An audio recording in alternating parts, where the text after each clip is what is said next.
2024학년도 3월 학력평가 독서 할 거야. 그래서 문학까지는 우리가 다 못하기 때문에 문학은 인강 올라가면 각자 들으면 됩니다. 16에서 20번이고 18번과 19번이 조금 난이도 높게 제시가 되어 있다라고 보면 되지. 오케이.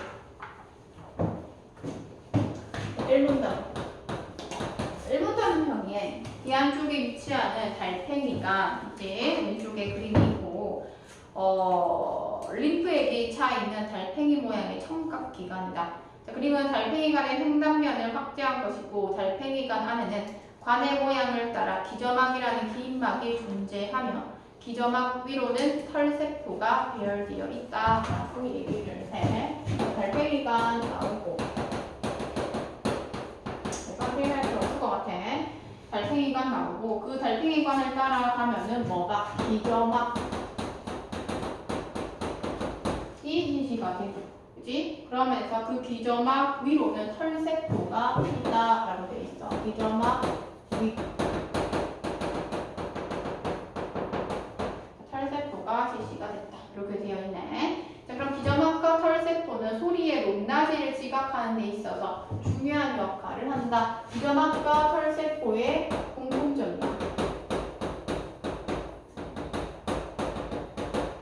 소리의 높낮이를 지각. 그치? 요게 내용이 있다라고 보면 되지. 1문단은 가볍게 보면 되고 이제 2문단 이하에 있는 내용들이 조금 복잡하게 다루어진다라고 봅니다.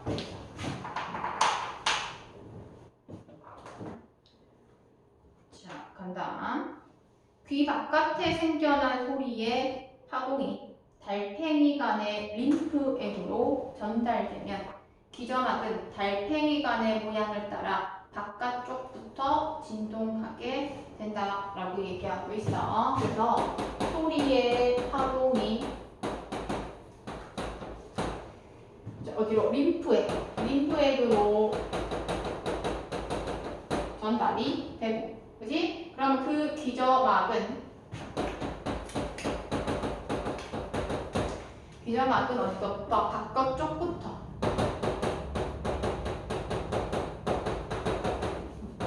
진동한다. 여기까지. 이제 여기서는 크게 없어. 이때 기저막에서 최대로 진동하는 부위는 귀 바깥쪽에서 발생한 파동의 주파수에 따라 다르다라고 얘기를 하고 있어. 그러면 그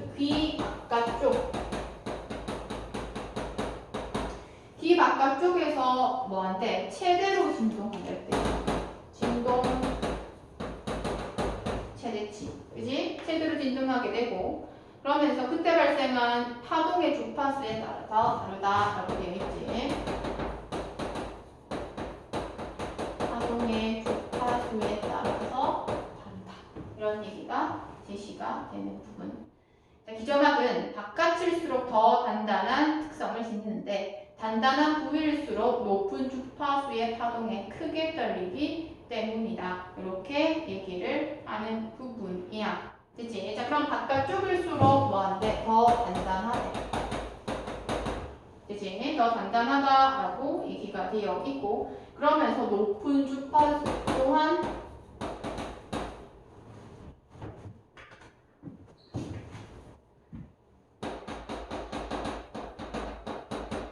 주파수가 뭐다? 높다. 이렇게 제시가 되어 있어. 그러면서 정리해준다. 뭐라고? 즉 기저막을 진동하는 파동의 주파수가 높을수록이라고 되어 있어. 파동이 여기 있네. 주파수가 높을수록 기저막에서 최대로 진동하는 부위에는 바깥쪽에 위치한다라고 얘기를 하지. 자, 최대로 진동하는 부위 그래도 여기 있네. 바깥쪽에. 됐나? 그래서 이때 바깥에서 발생한 파동의 주파수가 높을수록이라고 되어 있다. 그럼 주파수가 높을수록이야. 높을수록 뭐한데? 기저막에서 최대로 진동하는 부위의 길이는 짧다라고 되어 있어요. 길이는 짧다.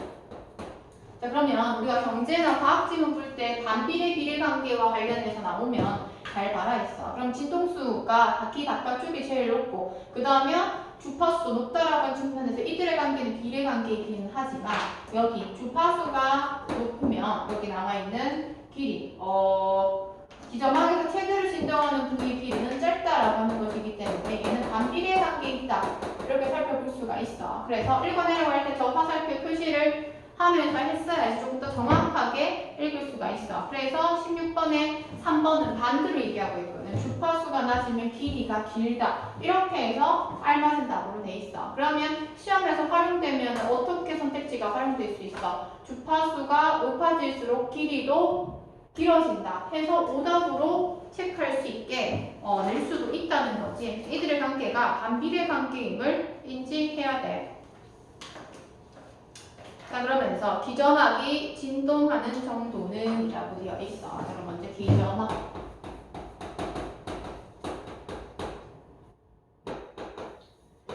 자, 기점학이 진동하는 정도, 진동의 정도.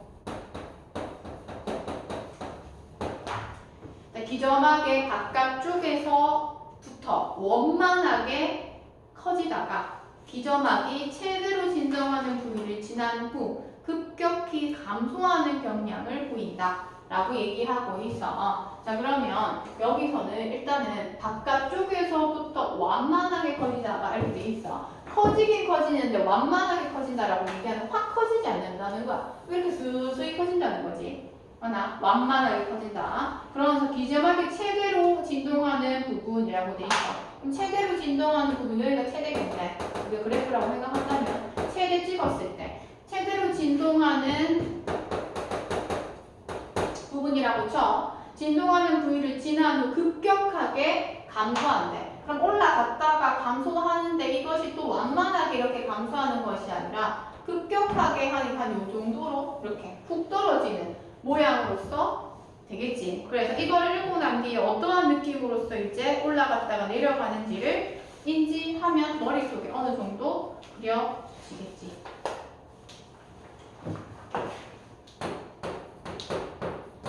됐지. 3문단. 기점학이 진동하면 털세포가 반응하여 털이 휘어지면서 전기 신호가 발생한다. 이것도 잘 봐야 돼. 여기서는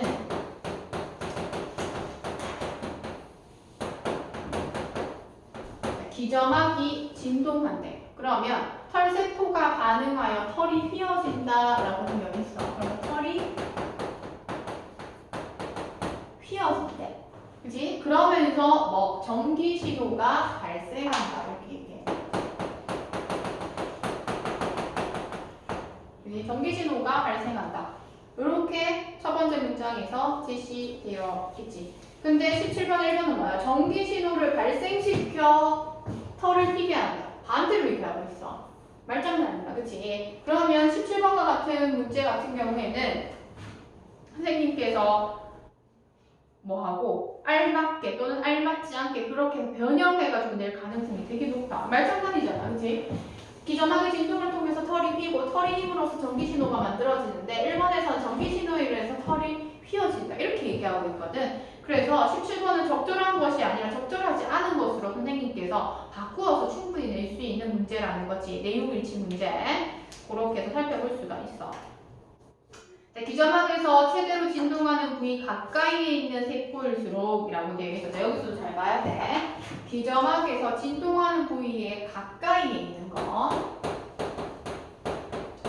최대 진동하는 부위 가까이. 자, 가까이에 있을 때, 그치? 가까이에 있을 때는 털의 횟수가 많다라고 되어 있어. 털 휘는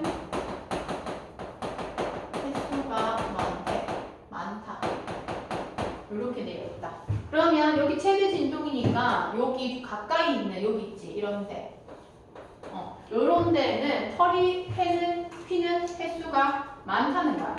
근데 기점학에서 최대로 진동하는 부위 뭔데 여기 최대 진동하는 부위에 있는 거는 위에는 앞에 거는 가까이고 얘는 그 부위에 있는 거야. 털세포는 기점학이 진동할 때마다 반응함으로 털이 휘는 횟수가 가장 많다 이렇게 얘기하고 있어. 그러면 얘 같은 경우에 털이 미는 횟수가 그냥 많다라고 얘기를 한다면 가장 많다.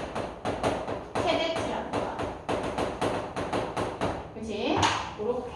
그러면 털 피는 횟수가 요렇게 봤을 때 최대 진동일 때 털 횟수가 피는 횟수가 제일 높고 그 다음 주변에 이제 가까이 있을 때도 높기는 높은데 최대치는 뭐래? 그 부위에 있을 때 이렇게 얘기를 하는 거야. 자, 따라서 털세포마다 민감하게 반응하는 주파수가 다르다. 왜 민감하게 반응하는 주파수가 달라? 최대치에 있는 게 제일 높고 주변에 있을 때도 높긴 높은 다 높아 이 부분에 있어서는 그지? 다 높은데 여기만 제일 최대치이기 때문에 그 조금의 차이로 인해서 최대치가 드러난다는 거. 이것도 그럼 17번 5번 봐봐. 민감하게 반응하는 주파수가 파동이 전달될 때마다 변한다. 뭐 이런 얘기가 되어 있는데 그치? 이것과는 다르게 차라리 털세포마다 민감하게 반응하는 주파수가 다르다라고 얘기를 하는 게 좋겠지. 기저막이 진동해서 털세포가 반응해서 휘어지는 것과 관련해서는 뭐 3번에도 제시가 되어 있는 부분이 3번에 3번. 이제 그렇게 해서 볼 수가 있고. 자, 그러면서 결국 기저막에서 최대로 진동하는 부위에 있는 털세포가 초당 전기 신호를 발생시키는 횟수는 이라고 되어 있어. 그러면 기저막을 진동시킨대. 그지? 기저막을 진동시키는 횟수가 털을 휘게 한다. 이렇게 얘기가 되어 있는 부분이야. 그러면서 전기 신호를 만든다. 이렇게 되어 있지. 그럼 여기에 있는 이 얘가 그지? 털이 휘면서 전기 신호를 만들게 된다는 거야. 그지? 만들게 된다. 근데 우리 기억에서는 뭐야? 기저막을 진동시킨 파동의 주파수와 일치한다. 라고 되어 있어. 파동의 주파수와 일치한대. 일치하게 된다라고 얘기를 한다면 어쨌든 그 기저막이 진동하는 것과 관련해서 이 파동의 주파수와 연계가 되면 되겠네. 그래서 18번에 뭐래? 기저막에서 최대로 진동하는 부위가 초당 떨리는 횟수는 기저막을 진동시킨 파동의 주파수와 같다. 이렇게 해서 제시가 되는 부분이야. 나머지 선택지도 조금 이따가 우리가 살펴보면 되겠다. 다시 돌아와서 이때 비슷한 주파수를 지닌 여러 파동이 동시에 달팽이관으로 전달되면 반응하는 털세포가 있는 영역이 뭐였다? 겹칠 수 있다. 겹칠 수 있다는 건 19번과 같이 연계되는 문제. 자, 그러면서 이제 4문단으로 간다. 전기신호는 신경 전달 물질이 털세포에서 방출되도록 만들어 해당 털세포와 연접한 신경 섬유를 흥분시킨다. 라고 되어 있는 전기신호 나오고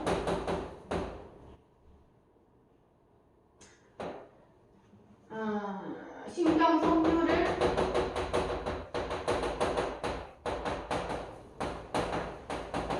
흥분시킨다. 이렇게 돼 있어. 개별 신경 섬유가 초동 흥분하는 횟수는 이라고 돼 있다. 흥분 횟수.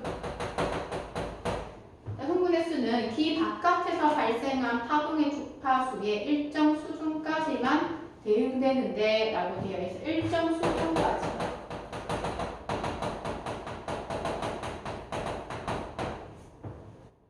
이는 개별 신경 섬유가 초당 흥분할 수 있는 최대치가 제한되어 있기 때문이다 라고 되어 있어. 그러면 개별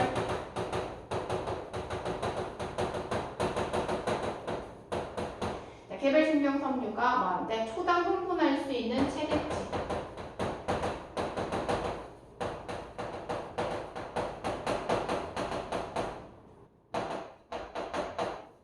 제한되어 있다. 이렇게 제시가 되는 부분. 되지. 자, 5문단은 그냥 보면 될 것 같아. 자, 신경 섬유 흥분으로 생겨난 신경 신호는 신경 섬유를 따라 이동하며 중뇌를 거쳐 DNA 1차 청각 피질에 전달되어서 뭐 된다? 정리된다. 처리된다. 그치? 그러면서 1차 청각 피질은 얼굴 쪽에서 뒤통수 쪽으로 이어진 D 형태로 생겼는데 얼굴 쪽에 있는 부위일수록 신경 섬유를 통해 기저막의 안쪽 부위와 연결하고 뒤통수 쪽에 있는 부위일수록 기저막의 바깥쪽과 연결이 된다. 이런 것들 체크하면 돼. 자, 그러면서 쭉 대뇌에 이르기까지 모든 개별 신경섬유들은 이쪽 민감하게 반응하는 주파수가 정해져 있다. 대뇌에서는 흥분한 신경섬유가 기점하게 어떤 위치에 있는 혈세포와 연결하는지에 대한 정보, 그리고 신경섬유가 어떤 주기로 흥분하는지에 대한 정보를 활용해서 주파수가 높은 파동일수록 높은 소리로 지각하게 된다. 이렇게 되어 있네요. 됐지? 16번. 16번의 답은 5번이다. 그치? 5번과 관련해서 얼굴 부분에 가까운 부위일수록인데 얼굴 안 부분, 그치? 그런 것들 해서 5문단에서 우리가 파악해서 5번이 뭐 했구나, 틀렸구나 라는 걸 파악할 수가 있는 부분이고, 헷갈릴 만한 것은 3번. 파동의 주파수가 낮을수록 기점막에서 체대를 진동하는 부위의 길이가 길다. 아까 얘기했던 부분이야. 이들이 반비례 관계임을 파악하면 이렇게 반대로 얘기했어도 알맞게 체크될 수가 있는 부분이고, 17번의 4번입니다. 신경신호를 발생시키는 신경전달 물질을 방출한다 라고 털세포와 관련해서 어디에 4문단에서 제시가 됐었지. 그렇기 때문에 답은 4번이 되고, 아까 1번은 했고 2번 연접한 신경섬유를 신경신호를 통해 흥분시킨다 했는데 신경섬유를 흥분시켜서 신경신호로 제시가 된다. 이기 때문에 이게 왜 틀렸는지에 대해서 각각에 대한 분석 있어야 돼. 3번 떨이 빠르게 이어질수록 기저막을 많이 진동시킨다 했는데 기저막을 진동시켜서 털세포가 반응해서 휘어진다. 이렇게 봐야 되지. 기저막을 진동시켜 털세포가 반응해서 휘어진다. 3문단에서 제시되고 있는 부분. 되지? 그렇게 해서 보면 되고. 18번도 조금 어려웠을 거야. 18번에 2번. 자, 아까 1번 했고, 개별 신경섬유가 초당 흥분하는 횟수. 그지? 달팽이관으로 동시에 전달된 다른 파동에 의해 제한된다라고 되어 있는데, 4문단에서 뭐라 그랬어? 최대치로 정해져 있다. 이렇게 얘기를 했어. 3번. 기점막이 진동하는 정도는 신경섬유가 초당 흥분할 수 있는 최대치에 따라 결정된다. 이렇게 돼 있는데 기점막이 진동하는 정도는 어디에 따라? 주파수에 따라서 결정된다. 이렇게 얘기했지.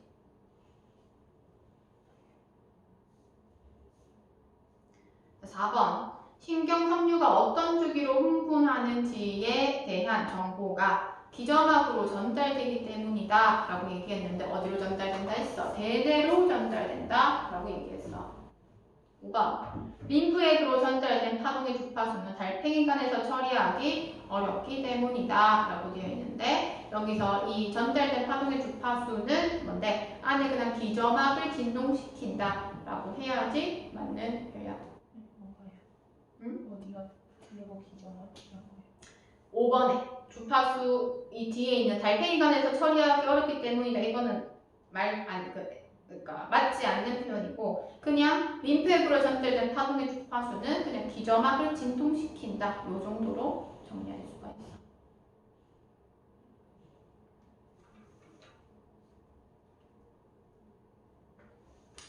자, 그 다음 19번 조금 어려웠지. 여기서는 다 읽지는 않을 거야. 세 번째 줄에 보면 반응하는 털세포가 있는 영역이 겹칠 수가 있다. 3문단 끝에서도 나왔어서 이에 따라 나중에 전달된 파동의 서류 지각하지 못한 현상이 발생할 수 있는 차폐 현상이라는 게 하는 것을 우리 차폐 현상이라고 하는데 겹치는 거. 이것을 확인하기 위해서 0에서 100Hz 사이의 파동들이 시각되기 위한 최소 수준을 데시벨 단위로 측정했고 그 다음 A 주파수의 파동이 전달된 상태에서 각 파동들이 지각되기 위한 최소 수준을 다시 측정했다. 그래서 다음 그래프는 첫 번째 측정값에서 두 번째 측정값이 얼마나 증가했는가를 나타내는 것이다 라고 얘기가 되어 있는 부분이야. 그럼 19번을 잠깐 보면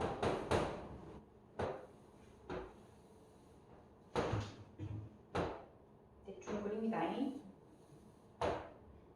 이렇게 되어 있고 여기는 100Hz 그리고 여기는 800Hz 되어 있고 충격값의 가량 이렇게 되어 있어. 주파수. 자 그럼 1번이 답이라고 되어 있어. A 주파수의 파동이 전달된 상태에서 주파수가 200Hz인 파동이 10dB로 전달이 되면 이라고 되어 있어. 200Hz 여기네. 그치? 그러면 여기가 200Hz라고 본다면 여기를 10으로. 그치? 여기 10 이렇게 되어 있지. 10dB 여기 주파수야. 자, 그렇게 했을 때 10dB로 전달되면 소리로 지각되겠군이라고 되어 있어. 그럼 여기서는 소리로 지각되기 위해서는 10dB로 되는 게 아니라 그 이상이 되어야지 소리로 지각될 수 있다라고 봐야 되거든. 근데 여기서는 10dB로 전달되면이기 때문에 틀렸어. 2번 기점학에서 A 주파수의 파동에 최대로 진동하는 부위보다 안쪽 부위를 크게 떨리게 하는 파동일수록 차폐 현상이 작게 일어나겠군이라고 돼 있어. 최대치로 돼 있는 부분 여기는 400Hz, 400Hz, 그렇지? 400Hz 여기야. 되지? 그럼 이렇게 됐을 때 안쪽 부위를 크게 멀리하는 파동일수록 차폐 현상이 작게 일어난다 이렇게 얘기가 되어 있는데. 아무래도 안쪽 부위와 바깥쪽 부위 이걸 어떻게 구분하냐 하면 상대적으로 봤을 때 주파수가 여기가 높지 800이 더 높지 이 100보다는 그럼 앞에서 뭐라고 그래서 바깥쪽의 진동수가 더 높다라고 했기 때문에 이 부분이 바깥쪽이겠고 이쪽으로 갈수록 안쪽이겠구나라고 우리를 추측을 해볼 수가 있는 거야. 앞에 내용을 봤을 때 바깥쪽일수록 그 주파수가 높다 이렇게 얘기를 했으니까. 됐나? 그럼 차폐 현상이라고 얘기를 하는 건 겹치는 부분이고 이 위에 있는 내용 위에 이제 그래프를 기준으로 해서 위라기보단 그 밑에 있는 거고 그러면 최대치에서 우리가 차폐 현상 이렇게 봤을 때 여기 밑에 있는 부분이야. 그럼 위로 갈수록 이게 더 많은 차폐 현상이 일어난다라고 볼 수가 있겠지. 그래서 안쪽 부위, 그지? 안쪽 부위일수록 차폐 현상이 작게 일어난다. 이렇게 살펴볼 수가 있어. 겹치는 부위가 아무래도 적을 테니까. 3번. 그 이루기가 정점을 기준으로 오른쪽으로 더 완만한 기점하기 진동한 수준인 최대치에 도달한 이후에 급격히 감소하는 것과 관련이 있겠군. 아까 얘기했었어, 그치? 내가 너무 완만한 장비 그렸는데 완만하게 이렇게 했다가 저기서, 그치? 이렇게 완만하게 급격하게 떨어지는 부분과 관련해서 제시가 되는 부분이야.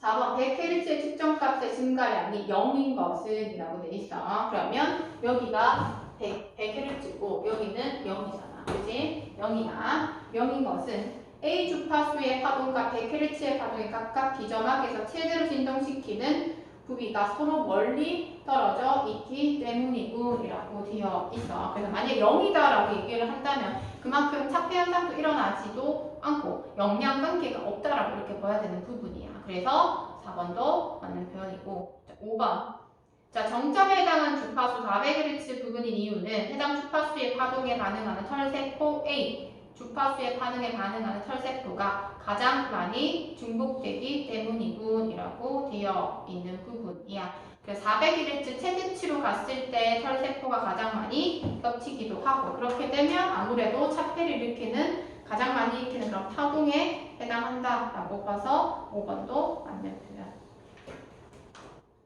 이제 뒤에 어휘는 어휘가 보면 되고요. 자, 21번에서 25번.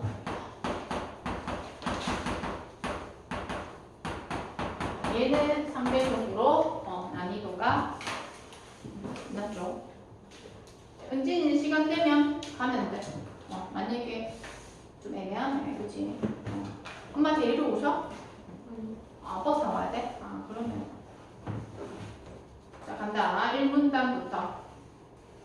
18세기 중반 등장한 신고전주의라고 나와. 자, 그럼 여기에 있어서는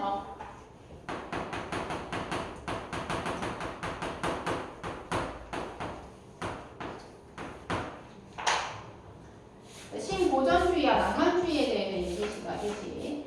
고대 그리스의 고전주의 양식으로 회귀하고자 한 복고주의 미술사주의고, 르네상스 시기에 부활했던 고전주의가 다시금 등장한 것에 계몽주의가 영향을 미쳤다라고 되어 있지. 자, 신고전주의, 고전주의가 다시 볼게요.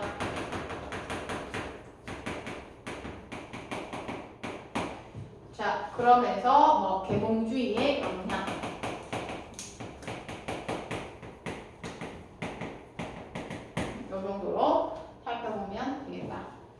그래서 계몽주의자들은 기존의 로코코 미술에 대해서 귀족들의 향락을 주제로 하고 장식적인 기교에 치중했다는 점에서 경박하고 부도덕하다고 비판했다라고 되어 있지. 그러면은 로코코에 대해서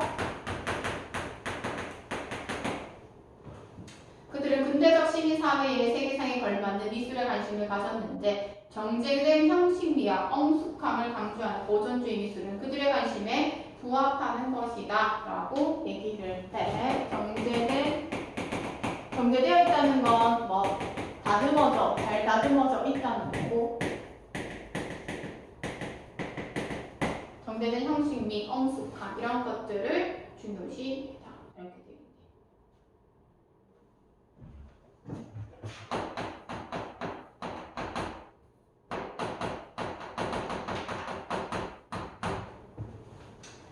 이 문단 고전주의는 아름다움은 사물이 본래 가지고 있는 어떤 특질이라고 보는 미학적 관점을 바탕으로 한다라고 되어 있어. 본래의 특질이래.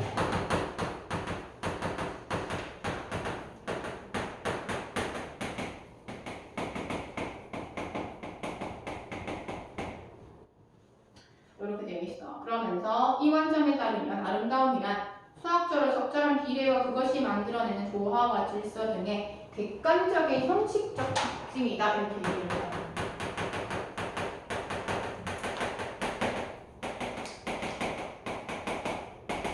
이것을 중시했다. 이렇게 얘기하지. 그러면서 플라톤은 아름다운 것 치고 비례를 갖추지 않은 것은 없다라고 말했는데 이러한 관점은 본질적으로 아름다운 사물이 존재한다는 생각을 내포한다. 또한 고전주의 미술은 엄격한 비례, 즉 기하학적 조형성을 갖춘 사물은 그 자체로 감상자에게 감각적 즐거움을 준다라고 보았다라고 되어 있지. 또 중요하게 생각하는 거 뭐야? 엄격한 비례. 자, 그래서 겉으로 보여지는 그런 형식상 특징이 있지. 이런 것들을 중요하게 생각했다라고 하는 게 고전주의네. 자, 그래서 산문단은 신고전주의에서 화가 빈켈만, 미술의 이론적 토대를 수립한 빈켈만은 고대 그리스 미술을 참된 예술의 전범으로 삼아 당대 미술이 고대 그리스 미술의 고귀한 단순성과 고유한 위대함을 모방해야 한다라고 역설했다라고 되어 있지. 그 신고전주의와 관련해서는 빈켈만이 제시가 되고 단순성과 고유성. 자, 그럼 단순성이 뭔지 나온다. 완벽한 비례.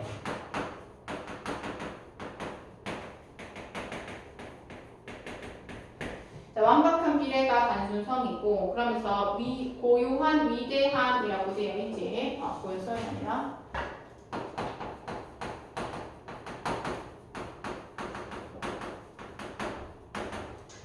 고유한 위대함과 관련해서는 뭔데? 격정 속에서도 내면의 평정을 잃지 않는 감정 절제.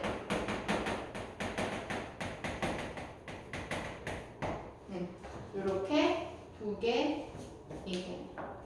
그는 육체적 아름다움과 정신적 숭고함, 즉 형식과 내용이 완벽한 일치를 이루는 고대 그리스 미술에 보편적이고 이상적인 절제미가 구현된다고 보았다라고 얘기를 하고 있네. 형식과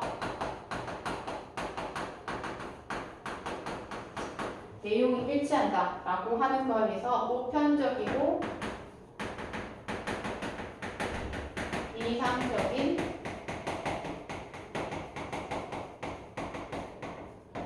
절제미가 존재한다. 이렇게 봤어. 그래서 빈켈만 같은 경우에도 고전주의에서 중요시했던 비례지 이런 것들을 이어받아서 중요하게 봤구나 이렇게 볼 수가 있는 부분이야. 그러면서 4문단 간다. 신고전주의 화가들은 빈켈만의 미학을 이론적 토대로 하여서 고전주의 미술의 규범을 진수했다. 이에 따라 신고전주의 미술은 붓자국 없이 매끈하게 처리된 표면, 뚜렷한 윤곽선, 균형 잡힌 안정된 구도 등의 특징을 보이면서 채색보장의 형태를 강조했다. 자, 특징 나온다.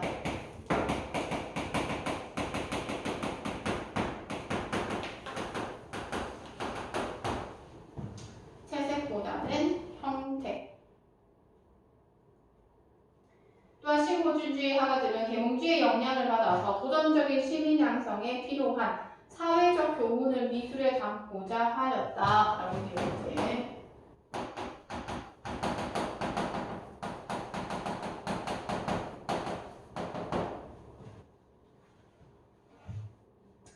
이들은 고대 그리스 신화와 역사, 애국적 희생을 보여준 영웅의 이야기를 주된 주제로 삼았고 죽음을 불사하는 영웅의 표정은 작품에서만 한결같이 침착하게 표현되었는데 이는 감정을 절제함으로써 정신적 숭고함, 도덕성을 드러내고자 했다라고 되어 있어. 그럼 이 부분에 있어서는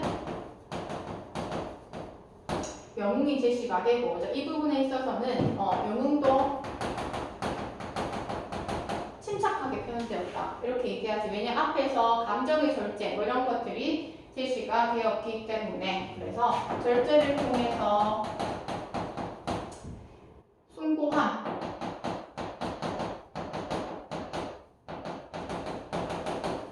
도덕성, 그치? 이러한 것들을 드러내고자 했다. 이렇게 제시됩니다.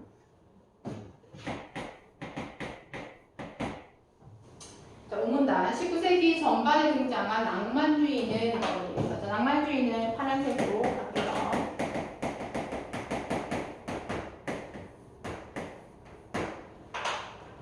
이상적인 형식미와 엄격한 도덕성을 추구했던 신고준주의 미술을 뭐했대? 거부했다라고 되어 있어. 이런 거 중요하게 생각하는 거 거부야. 그러면서 개인의 상상력과 감정의 자유로운 표현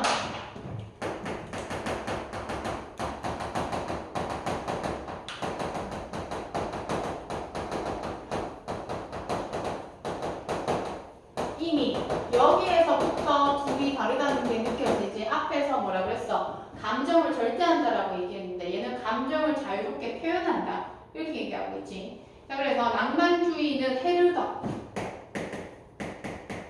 헤르더라고 하는 인물이 제시했어. 낭만주의는 상대주의적 관점에서 고대 그리스에 편향된 빈켈만의 예술을 비판하면서 시작되었다라고 되어 있지. 상대주의 비판하면서 시작됐대. 자, 헤르더는 각 개체랑 고유한 의미를 지닌 독자적인 존재로서 동등한 가치를 지닌다라고 보고라고 되어 있어. 각 개체 동등하다. 자, 그러면서 빈켈만이 고대 그리스 미술을 절대적이고 보편적 이상으로 여긴 것을 문제 삼았다라고 얘기를 하고 있네. 절대